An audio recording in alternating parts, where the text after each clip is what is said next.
All right, thank you so much for being with us. My name is Aguko. Let's talk about Family Check this fine Monday morning. We still continue. This is Good Morning Kenya. Remember to keep engaging with us. The hashtag is Good Morning Kenya at Aguko, which is my handle, and the official session handle, which is at KBC Channel 1.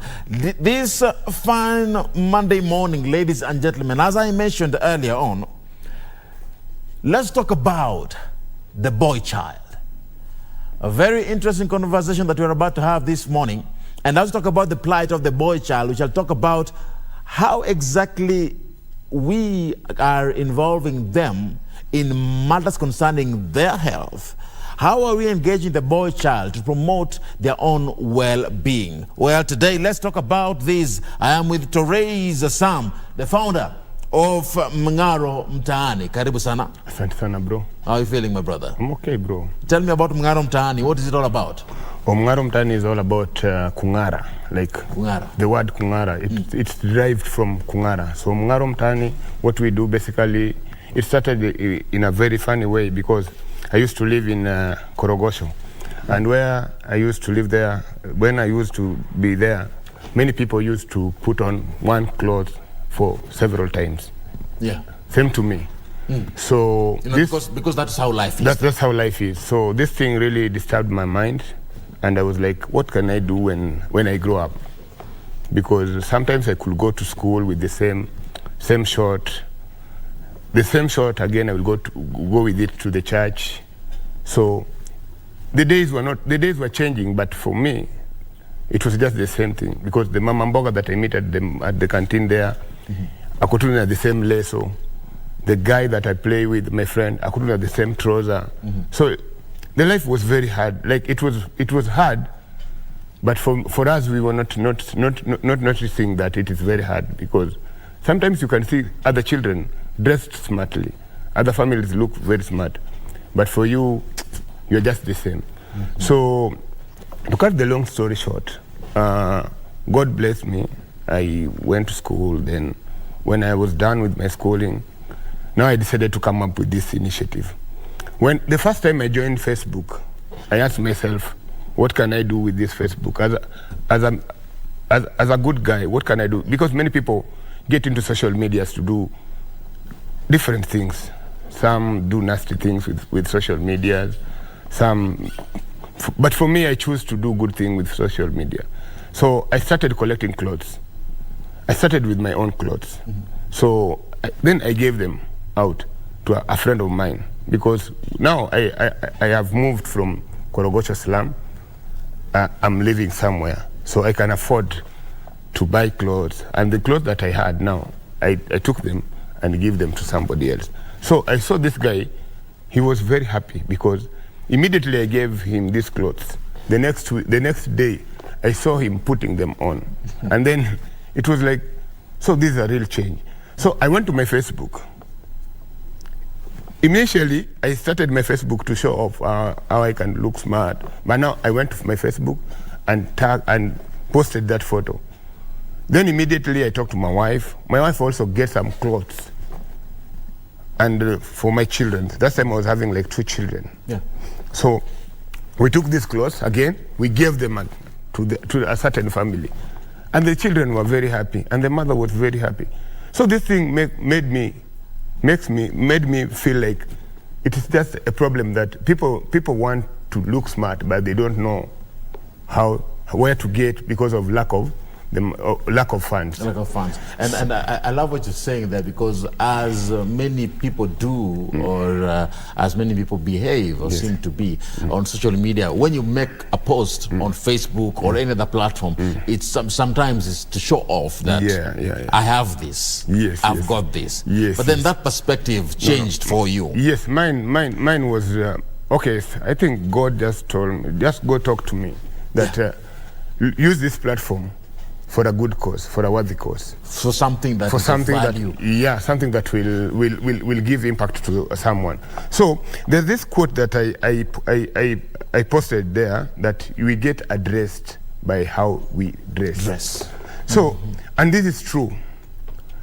Many times you go somewhere, you look for someone who looks very neat, and you think that is a good guy. but you don't know, maybe he's a con man or he's a good man for real.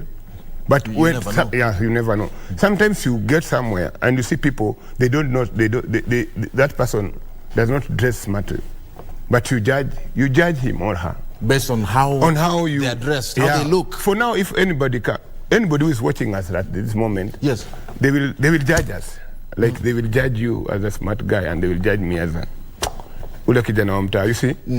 And that's why we say you get addressed, but by how you dress. And now I'm looking at how vijana kwa mtaa, because you're talking about Mng'aro Mtaani. Yes. How the vijana kwa mtaa are dressing, and you're saying they maintain the same clothes for so long. Yeah. How long are we talking about here? And I'm looking at the hygiene. Yeah, thank you. First, this is all about self-esteem. Leave alone the hygiene. Yes. Okay. So we talk about self-esteem first. Yeah, first let's talk about the self-esteem. Wewe ushekati ya demu na uko na longi moja. Kesho umeenda kumchukua tena uko na hiyo the same long. Udema shindua. Hadi mabeshe zake wanamwambia ule boy wako wa longi ya brown amekam. So it's all about self-esteem first. You see? Nilikuwa na jeans moja. Thank you. So, okay, then after that now we have the hygiene part of it. Yes. And before I come to that, let me tell you, since we started this Mng'aro Mtaani, we have been collecting clothes from well-wishers, and I want to thank Kenyans who have been on our Facebook. I can't lie to you, and I'm telling you the truth. We started this thing 2010. Now we have like 13 years of in operation, and more than 500,000 people have received clothes from Mng'aro Mtaani. Wow. And more than 70,000 people have donated. Around 7,000 to 70. Like people, we don't buy clothes. Because first, we get these clothes from your home, and we also empty your house. As we empty your house, you also support another person in the slum. You see? And it's also something like, it's like we are conserving environment wherever you are. But then you are concentrating so much on the boys. It was general. It was general. And right now? Is this even now it's still general, but when we started with clothing, and then we came up with there's a time we went to give clothes in Kibra, and a certain girl told us, na unajua hata ukinipatia hii nguo, mimi sina pads. You see, immediately we also gave out, we give them pads. So this clothing was just an entry point. It was an entry point. Yes. All right. And we are going to talk more about that particular break, that particular point after we take this break. Okay. No, and then you'll tell me why should we talk about this today. All right. Let's take a break. We'll be back in a bit. Keep it Good Morning Kenya.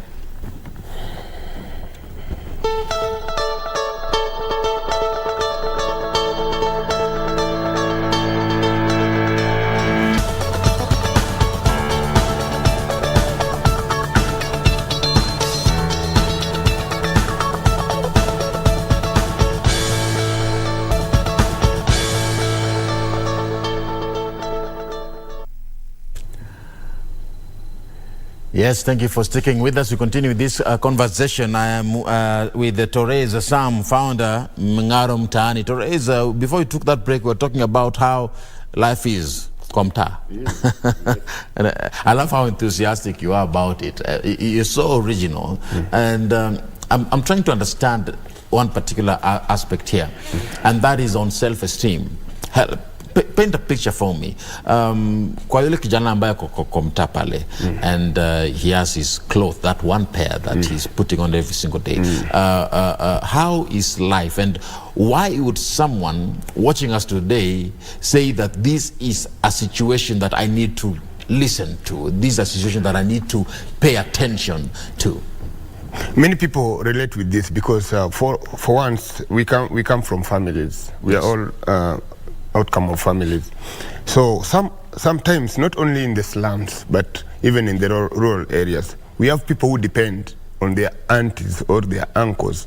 During Christmas, when they come back, is when they can get a pair of shoes or a pair of something, or even a nice shoe or a nice shirt.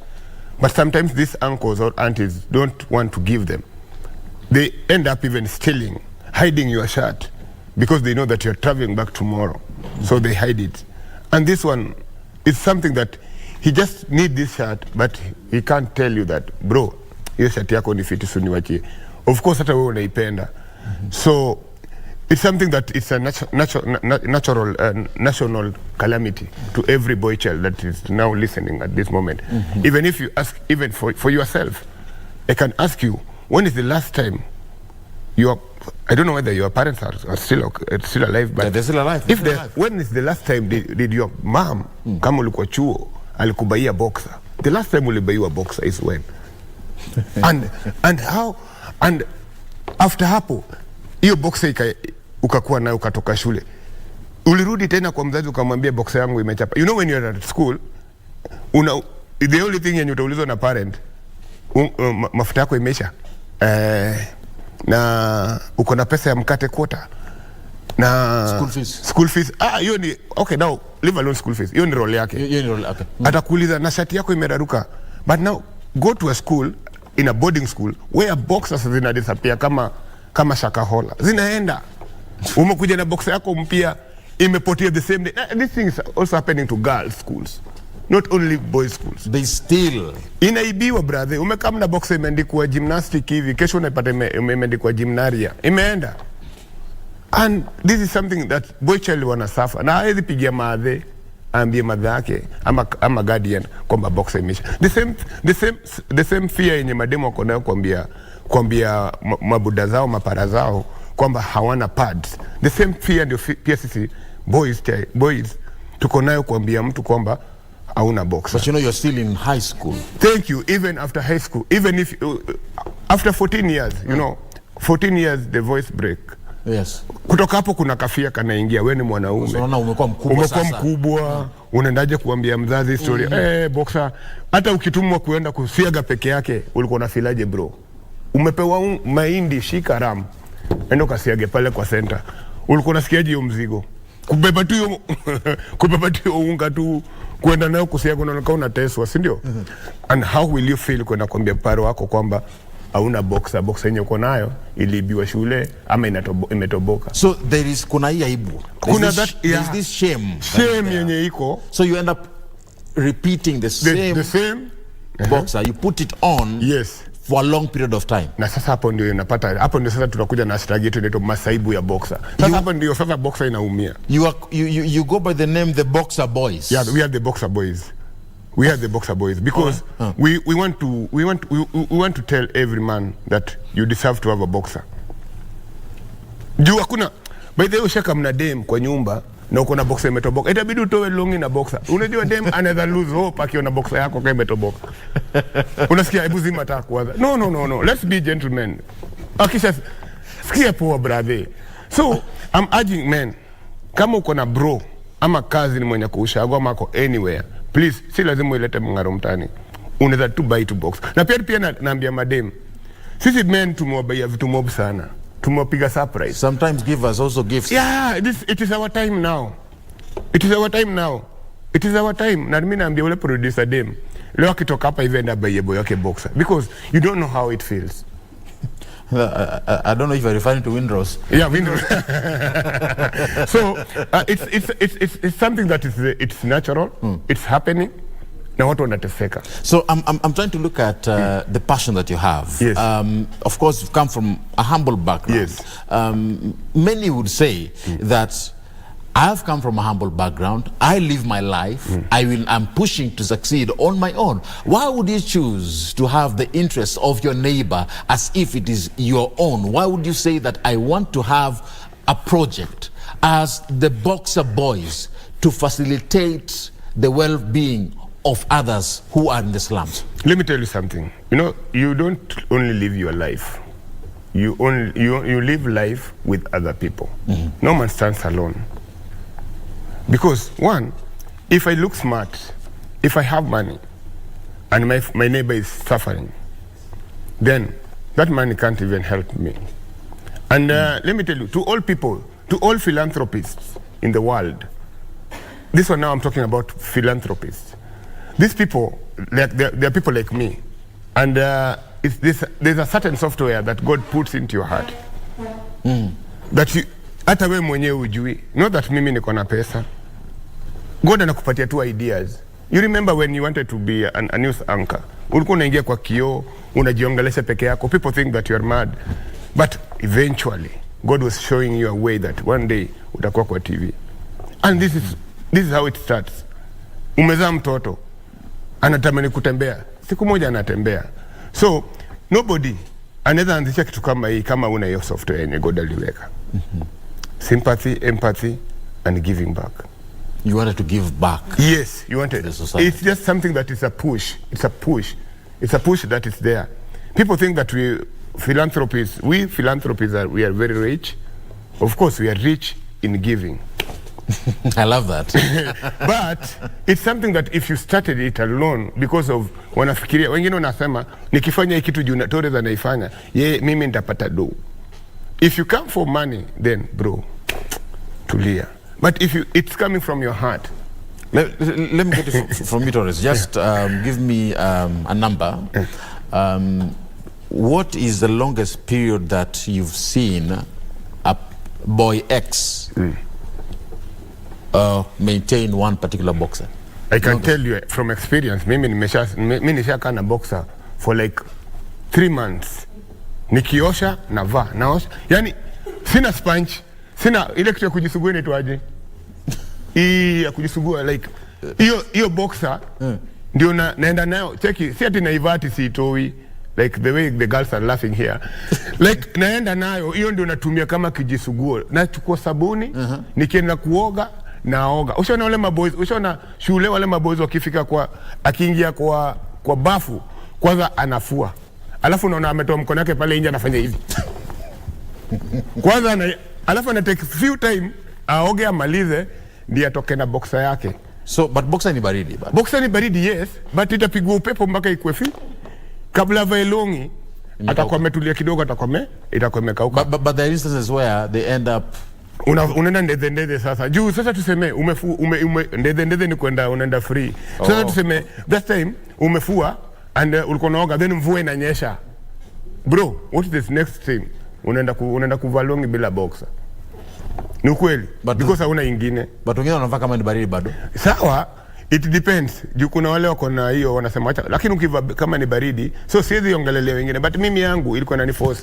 Kama mvua imenyesha, si ni free. So I'm looking at you see, this is just giving us a glimpse, a picture of the poverty levels that we have in the country. Yes. There are people who lack. They lack. To the point where they don't have any cloth to change to. So they have to put on the same clothes for many times. For a long time. Yako umesema 3 months. Mimi unaoga nayo unavaa tena. Kung'ara nayo nang'ara juu mimi ni Mng'aro Mtaani. Ndaiosha vizuri. Lakini sasa sitakuwa na ingine because one umepata do. Mzazi sasa osha kwa mbigi. Na this time ilikuwa nafanyika kama at a teenage, I'm talking at a teenage age. Sio at this moment. At ile teenage age ile pale tuko very young. Yes. So when nikuulize saizi uko na boxer ni so. Unga ni so mbili na 250 ama to something. Wewe utabai nini kwanza? Si utabai kwanza, utajifeed kwanza because it's shelter, clothing, it's shelter, food and clothing. So inaenda na hiyo hierarchy.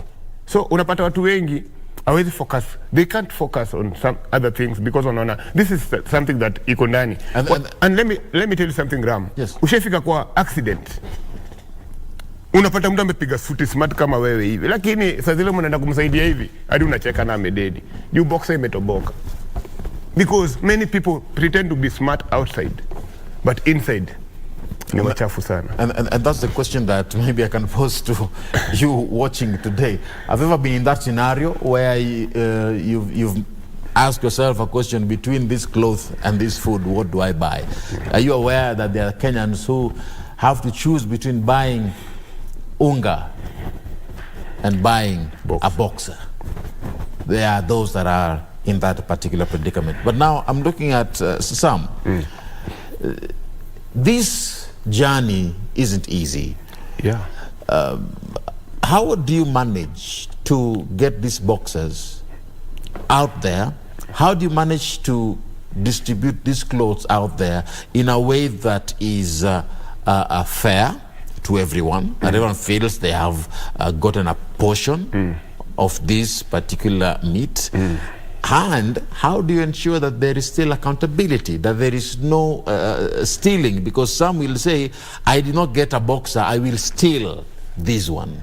Yeah, first, we don't do it alone. We have partners. We partner with the other community members. Those are like in the likes of the religious leaders. Yes. We also work with other self-help groups. We work with the administration. So in partnership, we also have a team of volunteers that we have within our organization. And how do we identify this kind of people? We work with the community health workers. They call them the chiefs. We also work with people who are our volunteers and they live in that community. They can identify. Because we've been donating clothes to many people for many years, we have really had a good experience on how to distribute things. Because when it was starting, it was very hard. But now you see, we have 13 years. We have experience. It's like you now, you can go without an auto cue because you know what you're doing. Actually, I never use a Yes. So for us, now we know how to do it. And we can tell. And we also have like a design. If you're going to distribute clothes, we start with the aged. Then we come to the young mothers. Then now we come to the young people. And they will wait. Alternatively, we can ask the aged, can we give the young the children first? Then they will tell us, wacha wachukue. Then now we give to this. And you see, when we are coming to give, we give because we love giving. Yeah. And that's why we give them first. We talk to them. We talk to people because first, let me tell you, when we're giving people clothing, imagine wewe Ram umenipatia nguo. Kuna pia Njoki amenipatia nguo. Sijui Mwanaisha ametoka Mombasa ametuma nguo na basi fulani ya kutoka Mombasa. Unaona huyu mtu akujui kabisa, alafu nakuja kukupatia. This is where now cohesion through clothing is also coming. Because mtu amekupatia hii nguo sisi hatujanunua. We are not buying these clothes except boxers. All right. On that note, help me understand. What are the types of donations that you get? Money or clothes, and how do you receive them across the country? Because now, when you talk about clothes, I know receiving them is a bit difficult. Yes, we receive clothes, and even right now we have like a full truck of clothes. And how do we receive them? Because people knows us. Watu wanatujua kama sisi ndio Mng'aro Mtaani. It is very difficult for you, Rama, to take your tie and give your cousin. Hata una mdharau. Number one. Sindio? There's that, amenibeba aje. Mbona ananipatia? But it is very easy for you to give us clothes kama Mng'aro Mtaani, tupatie cousin yako. Juu yeye hatajua imetoka kwa nani. Unaona? So, tunapata watu wengi wanatufuata kwa Facebook yetu, kwa website yetu, wanatuma. Nowadays, I want to thank Kenyans because at first, 2 years, it was very, very difficult. Unaitwa Umoja, unaitwa Kisusuru, unaitwa wapi. So nowadays, people drop them to our center. We have a dropping zone whereby watu wanazileta. We just pin you, wengine wanatuma na Uber, and I thank Kenyans. Kenyans are very generous. Where is the center? Our center is in Lakisama. Lakisama. So they come physically? Yeah, they come physically. They ask us, what else do you want? Sana nashukuru wamama. Like, wamama ni wazuri sana. Wamama ndo nakuja. Men are not coming out? Men, they come out, but they are very busy, I know. They are very busy, but the bigger percentage that bring their clothes. Unajua mama ndiye anatoa manguo za mtoto wake. Unajua wewe mwanaume huwezi toa nguo ya mtoto wako. Ni mama ndiye anajua hii nguo mtoto ameshi. So, na pia wakikuja, they also ask, what else can we do? Tunawaambia, we have girl child, wanatupatia boxer, wanatupatia pants, wanatupatia pads. So, this time round, ndio tumeamua, we want now to do the boxer boys. Because anytime we go into any community, maybe Makueni, tukienda, madem ndio wanapata vitu zawadi. Na tukienda pia tuko na mentorship ya mashule ya kuongelesha maboys about life skills. If we go there, pia maboys wanabaki hawana kitu. So this time we have changed the tune. Of course, the one for the girls in inaitwa periods don't stop for pandemic is still going on and it's running. Tunapeana pads, tunapeana pants, tunaleta mentors wanaongelesha madem. But now sisi kama wanaume, And we are also calling upon our deputy president, Bwana Gachagua, so that Boychet, of course, anaongelelea maneno ya pombe and everything and illicit everything anaongelelea. Can he also think about the return, the hygiene?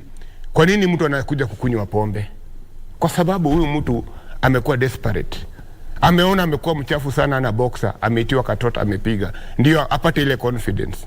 So we will love to have a Kenya yenye watu wana smart.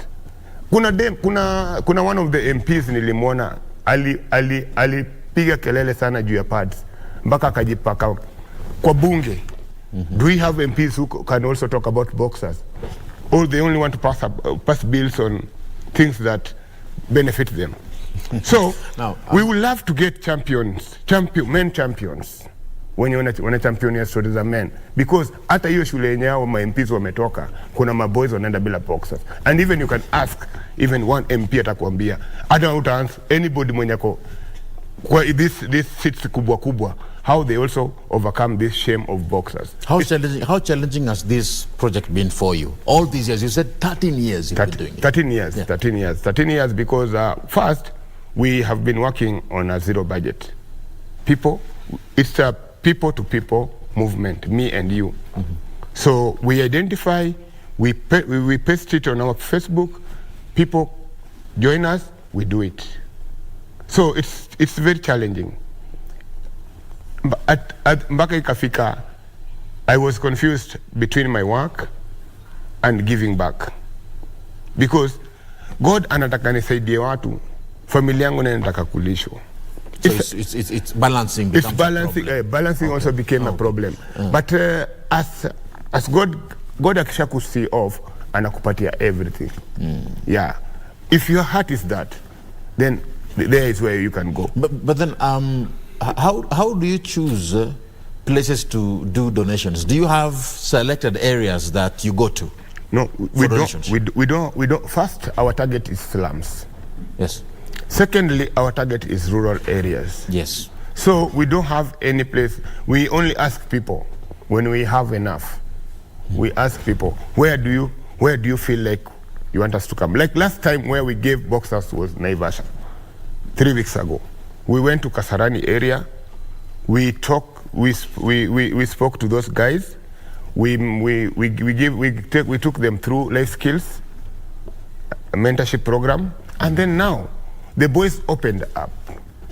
Hey, sisi tumekuwa tukilengwa sana, sisi tumekuwa hivi. Now, if we empower more girls than boys, who will marry these girls? Empowered woman is also another disaster in our society. And I'm not saying to empower girls is not bad, because ukishamu empower sana madharau. Unajua mademu wanga na kamaringo kakipanda kakuwe na kamadharau. Okay, in other words, what you're saying, when we empower the girl child, yeah, and the boy child is not empowered, it's not, there is no balance. It's like una empower ndama kushinda ng'ombe. And the Bible says that the men at the head. Why do you want to empower the neck only and forget about the head? Okay, long story short, everyone is to be... no one should be left behind. No one should be left out. Everyone should be empowered. Yeah. But then you are going to a place like Naivasha. Yes. Of course, you will need funding in terms of money. Yes. Donations. Yes. Do they come just in form of clothing only? Some people. Okay. No, not monetary. Some people, we have people with different hearts. We have people who will tell us, Mimi, siwezi leta boxer, but I'm supporting 100 boys. I'm supporting 100 boys with this boxer. This boxer, like maybe I can show them. This boxer that I have here, mtu anakuambia, Mimi I have a boxer, niko na boxers, nilinunua boxers, but zingine sijatumia, I can send them via this and this. But kuna mwingine atakuambia, Mimi nataka kusupport 100 boys.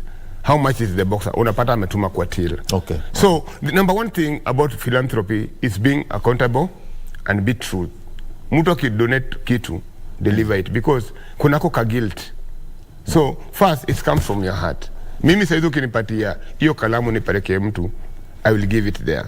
Sitasema acha nivunje ati nini, because it was meant for you. So that you don't just give a portion of what was donated. Yes, and that is what keeps me going. That is what keeps Mng'aro Mtaani going. Because if you give us mattress tomorrow you'll see we take a photo with a certain person tumepeana hiyo something. Sam, how can somebody reach out to you if they want to get a hold of you? Yeah, first you can go to our Facebook, but I wanted to show them something that. You wanted to show, okay. Niko na tools. Yes. Watu Mogoka wanasemanga wako na tools. Uko na tools? Niko na tools. You want to show them some tools here? Yeah, I want to show them some tools. Okay. You see, wanaume wengi hawana handkerchief. Hawana hizi.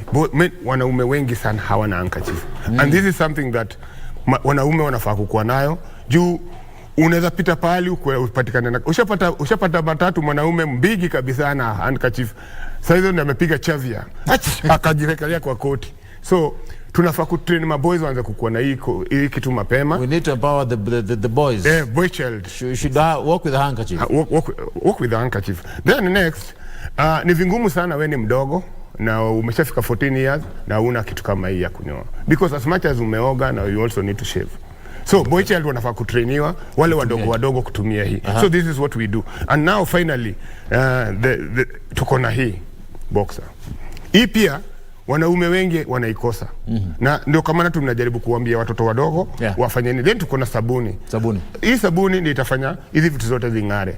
So you see, this is what we give the boy child as a package. This is a dignity kit for the boy child. Wow. So if you want to find us, you can get us on our Facebook. That is Mng'aro Mtaani. You can also go to our website www.mngaromtani.org. You can also personally find me at Torres Sam Omoll, Torez Sam Omoll. And I'm not doing it alone now. We have many people. We have people who have joined us. We have also other champions who have come on board. We also would love to bring you on board as a boy champion. Ram, sijui kama utatujoin ujiite box. Nitawajoin. Nijiite boxer boy. The boxer, yeah, you're a boxer boy. So tumetaka next time tukienda. All right. We would love to bring you on board. You can also find us. You can also call me on 0725 293 797. Okay. I'm really grateful Torres, for this. Thank you so much. I'm grateful. Keep doing what you're doing, and I wish you the best. Okay. Asante sana. That brings us to the end of this conversation right here. It's all about the boxer boy with Torres himself here. Good morning, Kenya. The boxer boy is Masaibu ya boxer. Masaibu ya boxer. May God bless you. May God bless the work of your hands. That brings us to the end of this morning show. My name is Aguko. Keep it KBC Channel 1. Torres. Aziram.